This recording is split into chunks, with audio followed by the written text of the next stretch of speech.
குழந்தைங்க வந்து படிக்கிறதுக்கு வந்து பார்த்தீங்கன்னா, வீட்ல வந்து கிழக்கு பார்த்து அல்லது வடக்கு பார்த்து உட்காந்து படிக்க சொல்லணும். கீழ கண்டிப்பா மஞ்சள் துணி இருக்கணும். மஞ்சள் விரிப்பு ஓகேங்களா? அது துண்டா இருக்கலாம், பெட்ஷீட்டா இருக்கலாம். அந்த விரிப்பு மேல உட்காந்து படிச்சாங்கன்னா, நிச்சயமாக படிக்கிறது ஞாபக சக்தியோட அப்படியே இருக்கும்.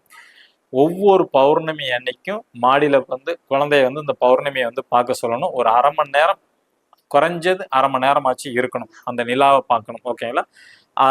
அதே மாரி அந்த காலத்துல வந்து பார்த்தீங்கன்னா, ஆத்துல வந்து சித்ரா பௌர்ணமி அன்னைக்கு உட்காந்து கூட்டு குடும்பமா உட்காந்து சாப்பிடுவாங்க.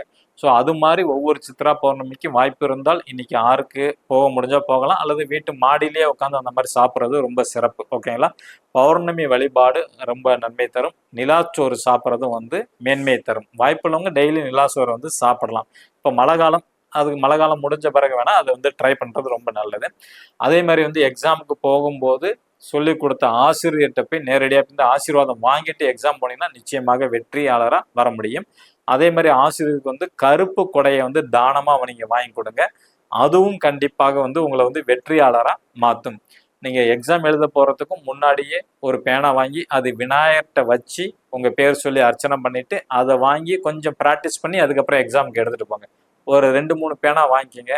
ஏன்னா வாங்கிட்டு போய் இன்னைக்கு செஞ்சு நாளைக்கு எழுதும்போது பேனா எழுதுறோன்னா உங்களுக்கு டென்ஷன் ஆயிரும். அதனால 1 வீக் முன்னாடியோ ஒரு 4 நாளைக்கு முன்னாடி கூட பேனா வாங்கிட்டு விநாயகர்கிட்ட காலில் பாதத்தில் வச்சு அர்ச்சனை பண்ண பிறகு அந்த பேனால கொஞ்சம் எழுதி பழகிட்டு அதுக்கப்புறம் எக்ஸாம் கொண்டு போங்க. கண்டிப்பாக நீங்க வெற்றியாளராக வருவீங்க.